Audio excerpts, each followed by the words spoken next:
L'exemple type de programme est celui qui a été fait en Suède. Laszlo Tabar a comparé deux comtés.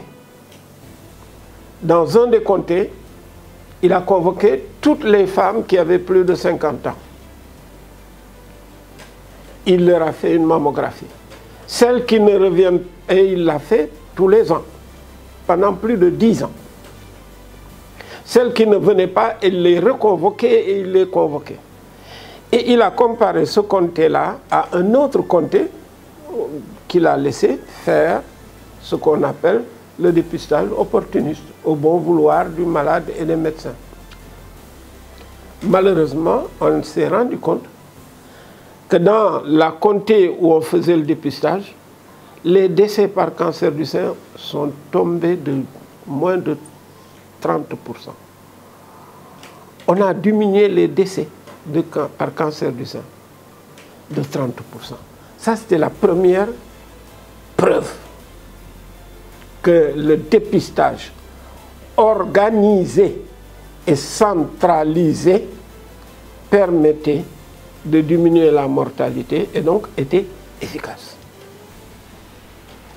Et par la suite, en Colombie-Britannique, au Canada, d'autres études sont sorties qui ont montré de façon très nette que de faire la mammographie de dépistage diminuait les risques de décéder d'un cancer du sein parce qu'on détecte le cancer beaucoup plus tôt et on le guérit. Malheureusement, il y a eu d'autres pays qui n'ont pas procédé ainsi. Et l'exemple le plus patent, c'est l'Angleterre. L'Angleterre a offert la mammographie gratuitement.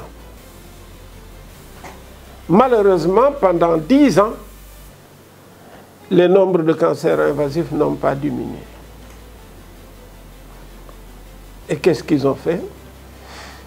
Ils ont dit, on va introduire, comme en Suède, la centralisation et l'organisation. On va l'organiser, c'est-à-dire, on va appeler toutes les femmes qui ont plus de 50 ans à faire leur mammographie chaque année. On va les convoquer et on va les reconvoquer. Et on centralise toutes les données au niveau d'un organisme qui est un organisme public. Et dès qu'ils ont fait ça, les morts par cancer du sein ont commencé à chuter. Donc, ça montre que c'est efficace. Donc, vraiment, si on veut avoir une action de lutte efficace, il faut centraliser le dépistage au niveau d'un organisme, premièrement, et il faut l'organiser en disant je vais convoquer et reconvoquer celles qui ont l'âge, qui sont venues, qui ne sont pas venues, etc.